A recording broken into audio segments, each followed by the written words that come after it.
Welcome to Sputnik, orbiting the world with me, George Galloway. And me, Gayatri. The role of intelligence agencies is a vexed one in any democracy. We do need secrets and spies. The problem is when we get secrets, spies and lies. Just last week, Moslem Big, a man who'd already been unjustly incarcerated in Guantanamo Bay, walked from Belmarsh prison, yet again an innocent man, though having been held for months on serious terrorist charges, which the state then abandoned without explanation.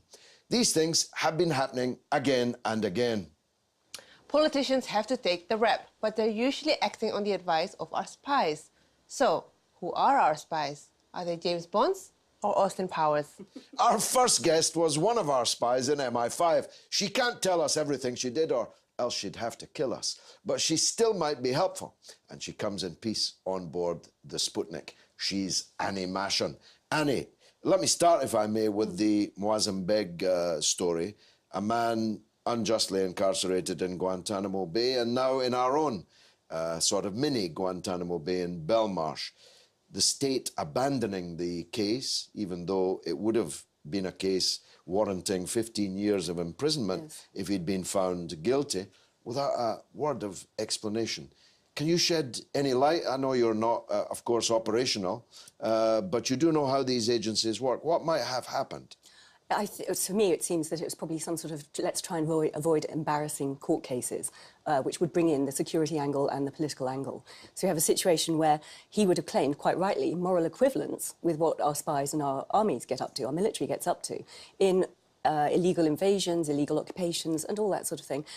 The justification that if you are an oppressed people or an occupied people, you have a right, in fact, even a social duty, to push back against those occupiers is a very well-recognised one, a very strong historic trend. And I think that's all he would be able to argue, but that would have been effective. Well, yeah, I don't agree with what he says he did do, but he's right when he says what he did do was exactly what the British government was itself doing and encouraging, namely strengthening the opposition, including armed opposition, fighting in Syria. Yes, and they have a long and ignoble history of doing this right across the Middle East, right across the world.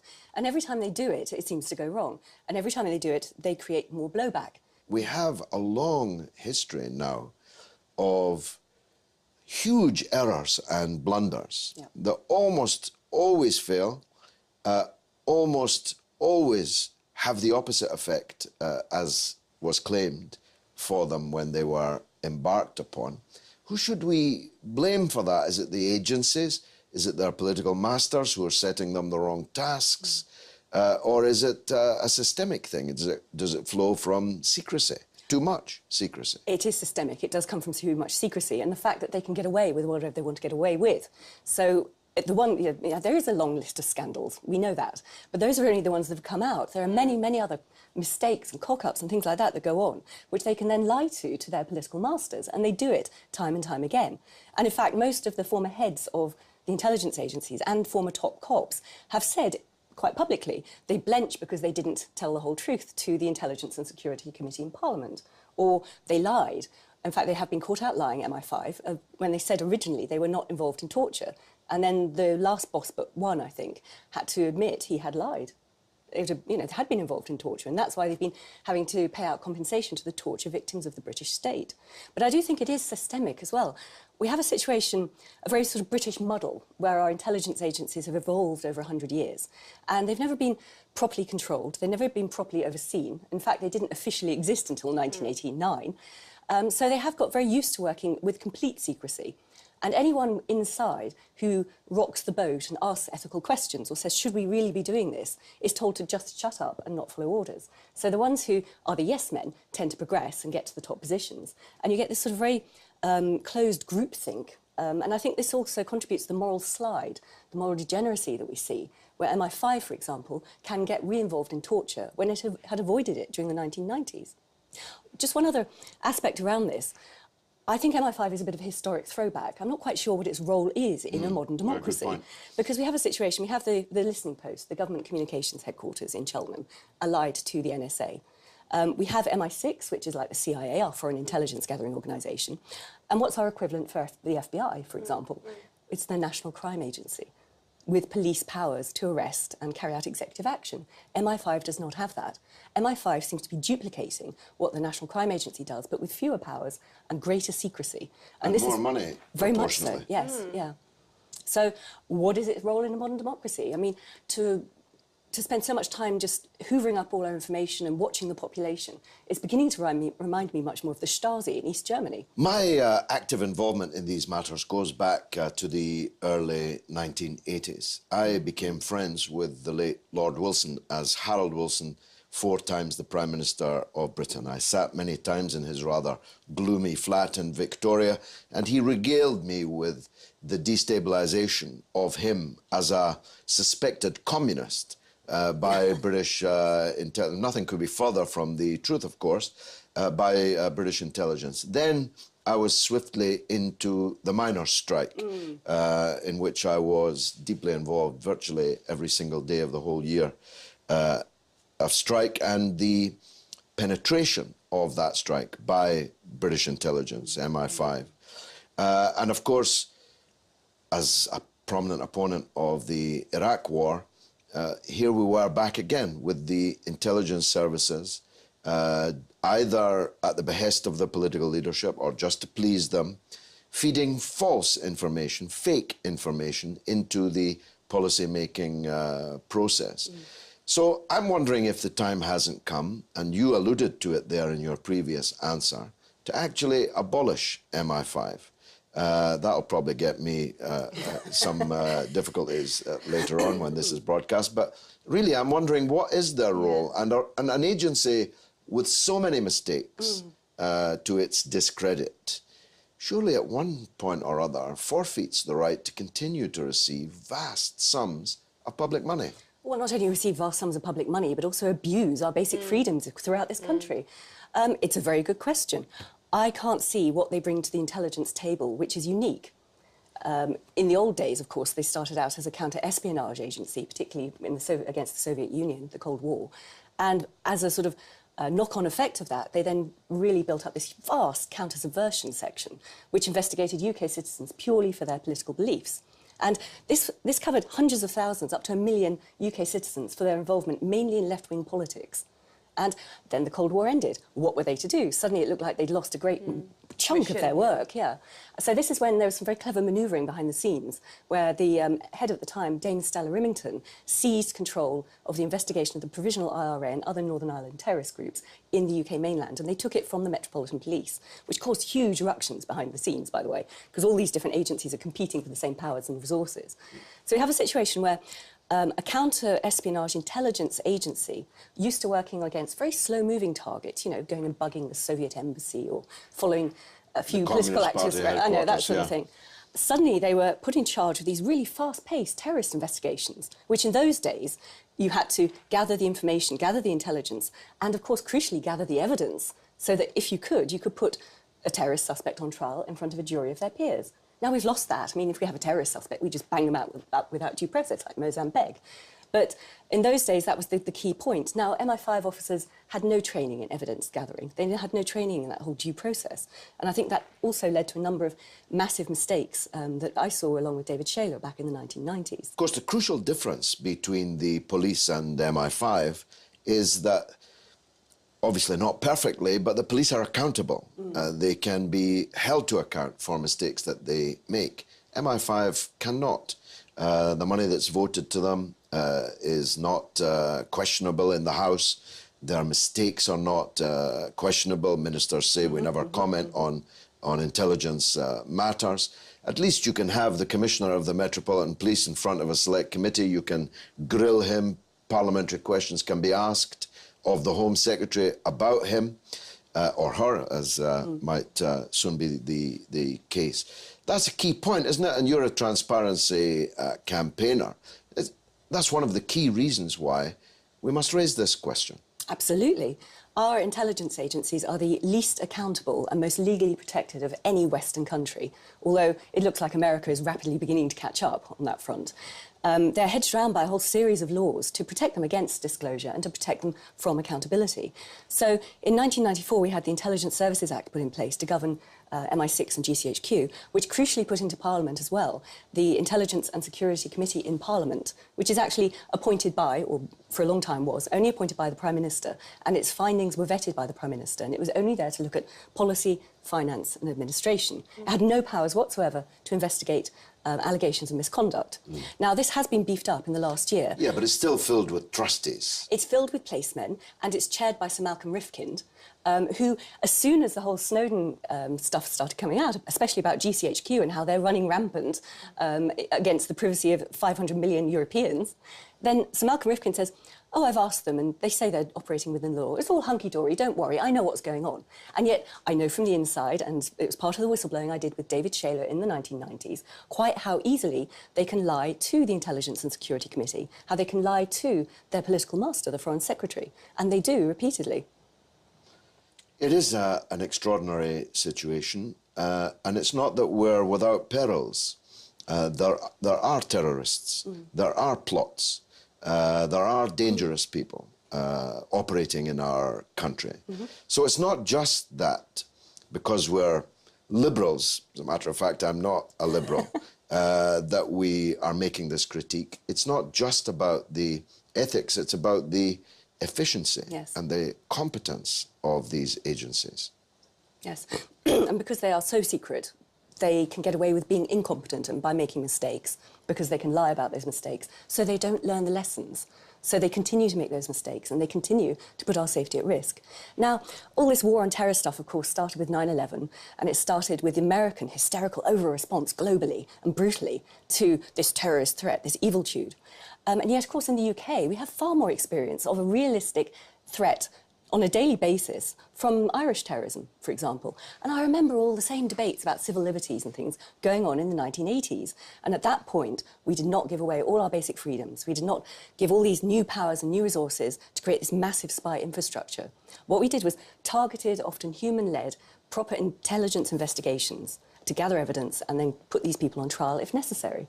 You don't just have this dragnet surveillance of everybody and kill all notions of privacy and democracy by so doing. So I think you need to get that balance. We've gone so far out, so far into the pocket of America and their over-indulgence and over-reliance on tech as well, that suddenly we're living in this sort of endemic surveillance state. Well, almost police state, if you want to believe well, Theresa May will Yes. have announced an impending police state in her speech in Birmingham I saw at the Tory party conference. Annie Mashon, thanks. That's been fascinating. We must continue it another time. Coming up after the break, on the 47th anniversary of the murder of the man of the century, Rob Miller, on Che Guevara. You don't want to miss it.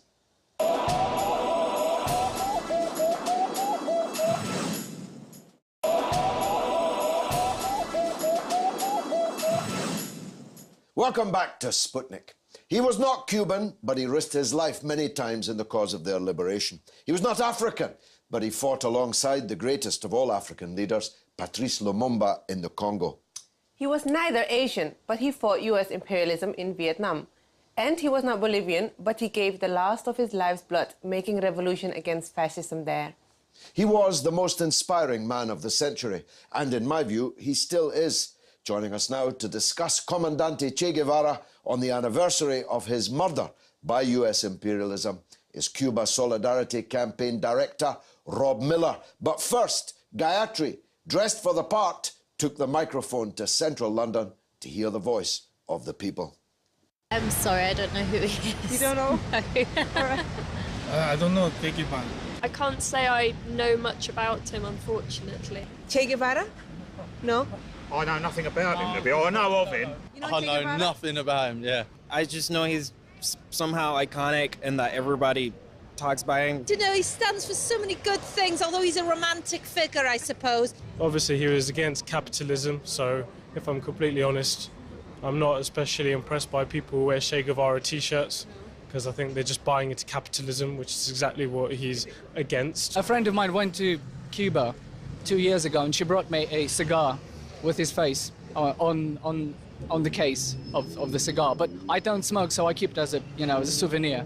I think he was really an hero for a lot of people and an example for a lot of people. Unlike many revolutionaries who pursued power and nothing else, I think Che Guevara was very genuine. Que viva la revolución. Yes? Sí. Rob Miller mixed vox pops there. A surprising number of people didn't know anything about him, but those who did kind of got it right.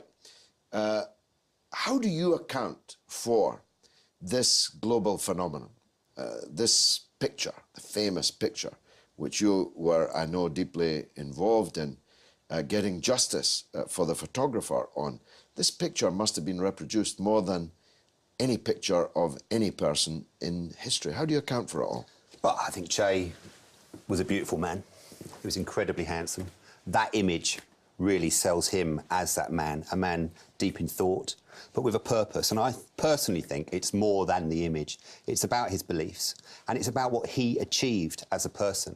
And I think people around the world know about Che through his image, but then when they find out about him, he actually signifies something about change and about possibilities for the future. Che believed in a better world. As we know, a better world is possible, and Che believed in it, wrote about it, and fought for it, and ultimately died for it. He has become a symbol of change, a symbol of revolution, an anti-imperialist symbol, and that's where you see Che's figure most, in the anti-Vietnam wars, in Chile, across Latin America, in the Middle East, where people are actually trying to persevere and work for their own national identities, for their own progress for their peoples, normally against an imperialist aggression. That's where you see Che's figure, Che's image coming out. He stands there in front of everybody as a symbol of an anti-imperialist struggle, and one that can be won. The famous picture has a big story attached to it. Tell us it. Absolutely. I mean, we in 1997, on the 30th anniversary of the death of Che Guevara, we organised a very big exhibition about Che, and we contacted all the photographers, Salas, Perfecto Romero, Alberto Corda, to get images of Che. And Alberto Corda gave us some wonderful images. Some of the first images that were seen over here of Che with his daughter Aleida as a baby, Che playing golf with Fidel in Havana. Some of those images, which are now iconic, were shown at this exhibition for the first time. A couple of years later, Smirnoff, the vodka company, decided to use the image to advertise vodka, and billboards went up across Britain. The image of Che was there, revolutionary spirit, advertising vodka. Now, Che was teetotal. He was asthmatic. And we were in touch with Cord, and we said, how come you're allowing your image to be used for this Smirnoff advert? He was outraged. But, of course, his image had been used across the world for a multifarious number of advertising opportunities. So we said, would you like us to explore the possibilities? And we did. And the case went all the way up through the High Court. In fact, we didn't sue Smirnoff, but we sued Lo Lintas, the advertising agency. We sued Rex Features, the photographic agency that had provided the case. And we went all the way to the High Court and won a huge settlement. And the proceeds from the settlement were actually donated to a children's hospital in Havana for asthma patients, for children with asthma.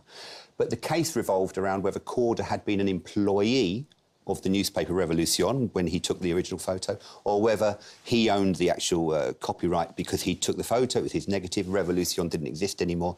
And we clarified the situation that the photograph was owned by him and could not be abused by anybody across the globe. Sadly, it still is in many places, and to police these images is very difficult. But it was the first time that he received anything for that photograph. And in a way, it's kind of... He donated it. On that, On that particular case, no, he didn't take it for personal benefit. The money was donated to a children's hospital in Havana. Since then, the family and the estate try and police the use of the image, and particularly the abuse of the image. How important in Cuba is the legacy of Che Guevara? He wasn't Cuban.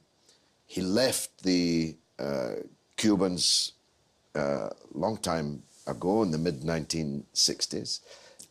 Is he still remembered there, still revered there? Che crops up at every point in the Cuban psyche, in the Cuban history. You don't see Che everywhere. It's not, you know, he's not there in front of you all the time, but it crops up. You know, his body was returned to Cuba in '97, where it's now in the museum in Santa Clara, where he won his most famous battle against the troops of Batista at the time of the revolution.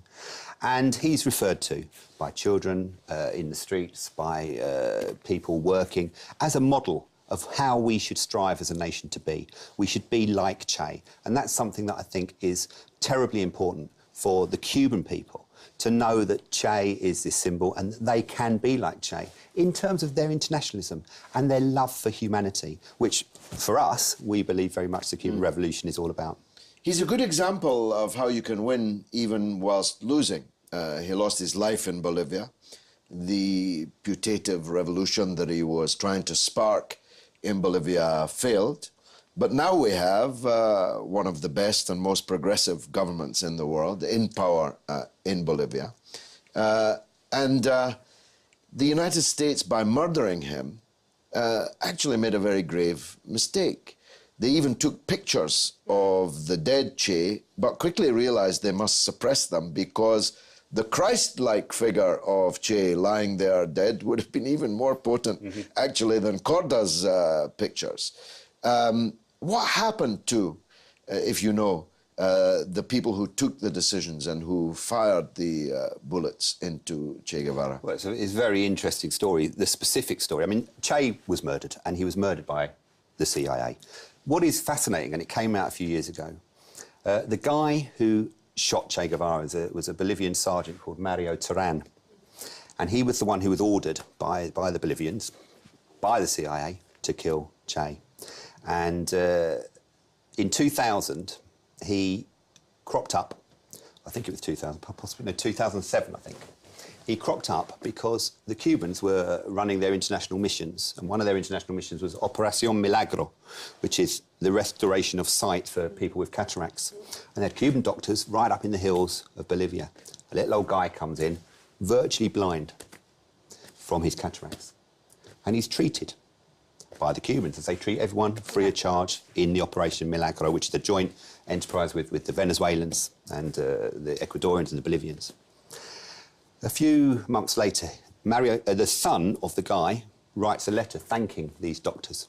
It turns out that he's the son of Mario Terán, the guy that killed Che Guevara, and the guy who had the treatment was Mario Terán.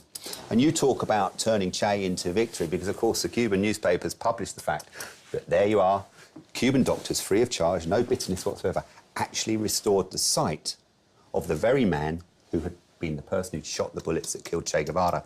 So you have Venezuela, you have Bolivia, you have Cuba, you have the United States. And it also shows the sort of integration of the whole Bolivarian dream, the dream that Che Guevara followed for a... Personified it for Latin America United. And there it was in the hills. And that they gave generously. There was no bitterness about this fact. And the Cuban government saw that as another example of what we as a nation can do for people around the world, no matter who they are. We're about people, not about old battles or anything like that. Cuba Solidarity Campaign, by far and away the best solidarity campaign in Britain that I've ever worked with.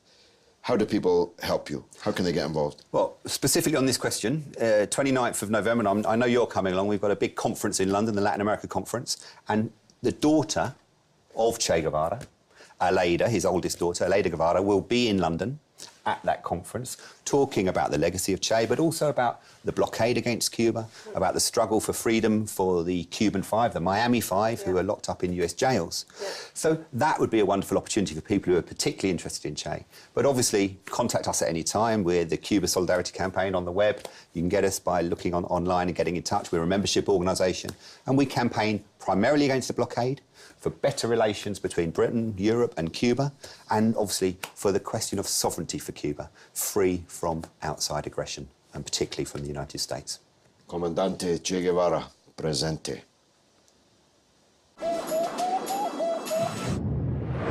And now it's your turn to tell us what you think through the portals of social media. What's rattling, Gayatri? On the subject of spies, Joker warns us that taxi drivers are all spies. So never, ever actually tell them where you really want to go. They'll screw them up for sure.